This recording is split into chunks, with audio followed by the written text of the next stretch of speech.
किंतु ये भ्रमण क्या आध्यात्मिक पुकार के कारण था, ये ब्राह्मणीय निमंत्रण था, दैनिक घटना थी या ज्योतिषीय संयोग? वह क्या था जिसने निकटस्थ और दूरस्थ सभी के भाग्य को परिवर्तित कर दिया?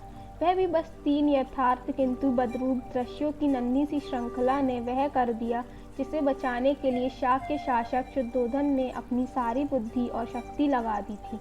एक बार पुनः प्रमाणित हुआ कि भवितव्य घटकर ही रहता है, उससे बचकर निकलना संभव नहीं है। उन 3 घटनाओं ने एक विलासी राजकुमार, एक सौम्य पति, एक नए पिता के जागृत मस्तिष्क और भावुक हृदय को परिवर्तित कर दिया।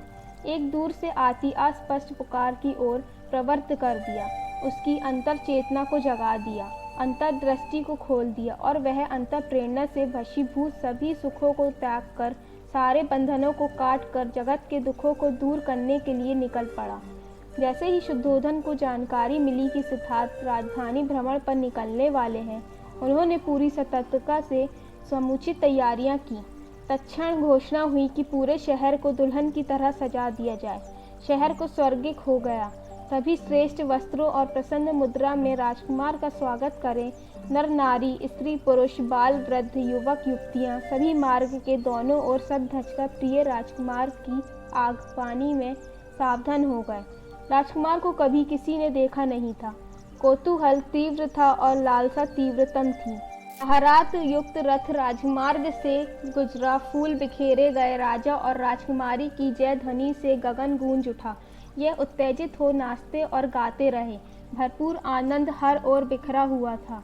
सबों ने अपना कर्तव्य भली भांति निभाया, किंतु होनी को कोई टाल नहीं सका।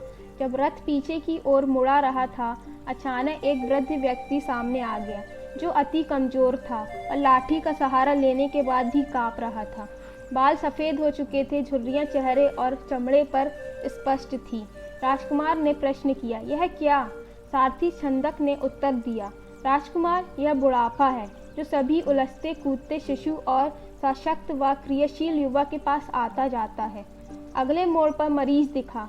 राजकुमार के संवेदनशील कानों तक वेदनाएं, आहा और कराहट पहुंची। वह पेट के दर्द से झटपटा रहा था। राजकुमार का प्रश्न फिर वही था, यह क्यों? सारथी छंदक का उत्तर भी संक्षिप्त और समान था, यह रोग है जिसने आक्रमण किया है। यह सब पर आक्रमण करता है, इससे बचना संभव नहीं है। तीसरे मोड़ पर तीसरा दृश्य था। एक छोटी भीड़ अर्थी पर मृत शरीर लादे शमशान की यात्रा पर राम राम सत्य है कहती हुई जा रही थी। राजकुमार का वही संक्षिप्त प्रश्न फिर घुमड़ कर आया, यह क्या? सारथी छंदक का जवाब फिर संक्षिप्त और स्पष्ट था, यह मृत्यु है। यही जीवन का अंतिम सत्य है। इस धरती पर जो जन्मा है उसकी मृत्यु ध्रुव सत्य है। जिसने भी जन्म लिया है वह मरेगा। सिद्धार्थ ने प्रश्न किया, यह दृश्य मेरे सम्मुख क्यों आए? ये बस संयोग थे या इनका गहरा रहस्यमय उद्देश्य भी है?